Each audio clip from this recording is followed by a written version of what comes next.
warahmatullahi wabarakatuh.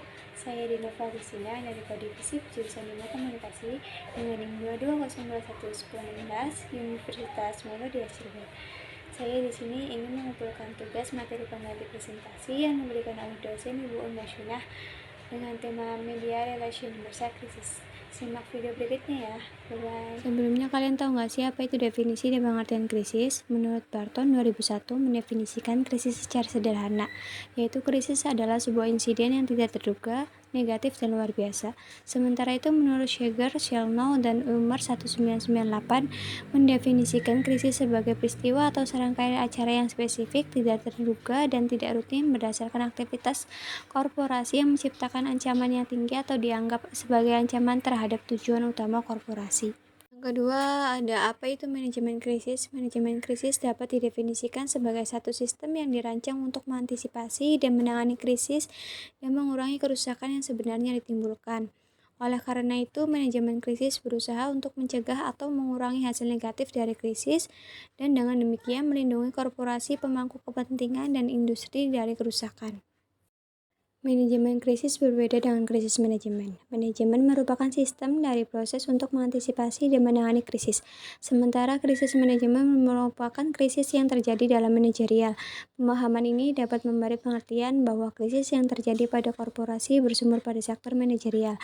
Krisis yang terjadi pada manajemen dapat saja bersumber dari metode rekrutmen karyawan, sistem jenjang karir, atau reward, atau punishment, serta faktor lainnya yang bertumpu pada kekeliruan manajerial.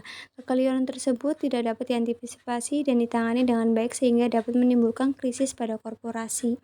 Namun demikian, tidak selamanya krisis manajemen bersumber dari internal korporasi. Sumber krisis yang dapat muncul dari sektor eksternal terkait khalayak luas, misalnya konsumen atau pasien rumah sakit yang mengajukan komplain terhadap manajemen. Yang ketiga, ada definisi pengertian komunikasi krisis. Didefinisikan secara luas sebagai pengumpulan, pemrosesan, dan penyebaran informasi yang diperlukan untuk mengatasi situasi krisis yang dialami korporasi. Oleh karena itu, komunikasi merupakan inti manajemen krisis. Krisis atau ancaman krisis menciptakan kebutuhan akan informasi melalui komunikasi. Informasi dikumpulkan, diolah menjadi pengetahuan, dan dibagikan kepada orang lain. Komunikasi sangat penting di seluruh proses manajemen krisis. Setiap fase pada manajemen krisis memiliki tuntutannya sendiri untuk menciptakan dan berbagai pengetahuan, kebutuhan untuk mengumpulkan dan menafsirkan informasi. Ada 3 fase dalam manajemen komunikasi krisis. Yang pertama ada prakrisis, saat krisis, dan setelah krisis. Yang pertama, fase krisis. Pada fase ini, komunikasi krisis berkonsentrasi pada mencari dan mengurangi risiko. Fokus konsentrasi tersebut dikenal dengan sebagai model antisipatif dalam manajemen krisis. Pencegahan adalah prioritas utama untuk model antisipatif.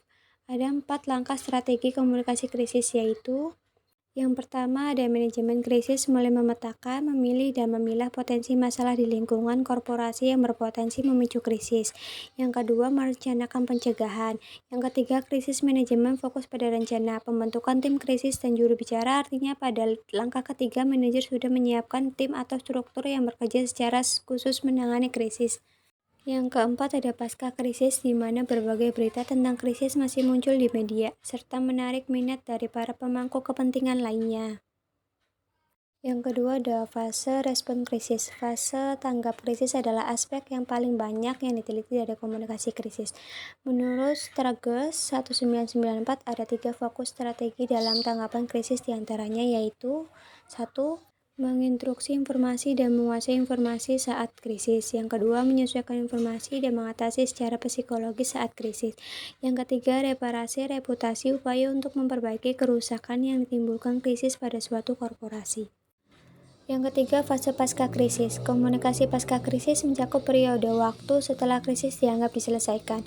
Fokus pada pengelolaan krisis sudah berakhir, tetapi mengelola dampak krisis terus berlanjut.